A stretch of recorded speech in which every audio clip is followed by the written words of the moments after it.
ठाणे महानगरपालिका निवडणुकीत एक रिक्षावाला नगरसेवक झाला आहे। मुंब्रा येथील प्रभाग क्रमांक 30 मधून या रिक्षावाल्याने निवडणूक लढवली होती। एमआयएम पक्षाने या रिक्षावाल्याला निवडणूक रिंगणात उतरवले होते। नफीस अन्सारी असे या नगरसेवकाचे नाव असून मुंब्रा परिसरात रिक्षा चालवून ते आपल्या कुटुंबाचा उदरनिर्वाह करत आहेत। आपण नगरसेवक होऊ शकतो असा विश्वास असल्याचे नफीस अन्सारी यांनी सांगितले। रिक्षा चालवताना प्रभागातील चुकीची कामे आणि नागरिकांच्या समस्यांचा रोज सामना करावा लागत असल्याने त्या समस्या सोडवण्यासाठी आपण काय करणार हे त्यांनी नागरिकांना समजावून सांगितले। त्यामुळेच प्रचाराची सुरुवात त्यांनी खूप आधीपासूनच केली होती। एमआयएम पक्षाने दिलेल्या संधीचे आपण सोनं केल्याचे नफीस अन्सारी यांनी सांगितले। याआधीही त्यांनी निवडणूक लढवली होती, मात्र त्यावेळी अपयश आले, तरीही ते खचले नाहीत। गेल्या अनेक वर्षात त्यांनी जनसंपर्क वाढवला आणि त्याचा परिणाम म्हणून यंदा ते नगरसेवक म्हणून निवडून आले। फेरीवाले समस्या, स्वच्छ पाणी पुरवठा आणि सर्वात महत्त्वाचे म्हणजे बळकावलेल्या आरक्षित जमिनी मुक्त करण्याचे काम आपण करणार असल्याचे त्यांनी सांगितले। प्रचारादरम्यानही त्यांनी रिक्षा चालवत प्रचार केला। दिवसा प्रचार आणि रात्री रिक्षा चालवून त्यांनी कुटुंबाच्या गरजा पूर्ण केल्या असल्याचेही त्यांनी सांगितले। वाला हो सकता है, आप भी जिस तरीके से रिक्शा चला के नगर सेवक बने, कैसा यह प्रवास था? क्योंकि परिस्थिति विकट थी, घर की को भी देखना था, तमाम चीजें थी। कैसे इन चुनाव में लड़के जो है जीत हासिल की? मैं रिक्शा चलाता था और रिक्शा चलाकर अपने घर का खर्च चलाता था। कई मर्तबा ऐसा होता था कि लोगों के फोन आ जाते थे, मुझे थाना लेकर जाना पड़ता था उनको, कभी मुंब्रा प्रभाग समिति लेके जाना पड़ता था, तो मैं उस रोज जो है धंधा नहीं कर पाता था। लेकिन मेरी बीवी को वाकई में मानना पड़ेगा कि ये सब चीज में जो है मेरी बीवी ने अच्छे बुरे दिन कैसे भी रहे उसमें मुझे पूरा सहयोग दिया, पूरा साथ दिया मेरी बीवी ने, और मतलब एडजस्टमेंट करके उसने घर को संभाला।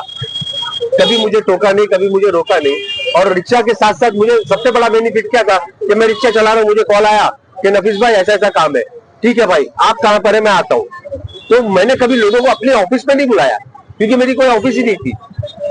घूमता फिरता मोबाइल ऑफिस था मेरा, ये जहाँ फोन आया वहां पहुंच जाता था, उनको बिठाता था, साथ में लेके जाता था, उनका काम करवा के लेके आता था। तो आप जिस तरह से आप रिक्शा चलाते थे, लेकिन कहीं ना कहीं आप नगर सेवक का चुनाव जीतकर अब एक नगर सेवक के पद पर आ गए और अभी भी आप शहर में रिक्शा चला रहे हैं।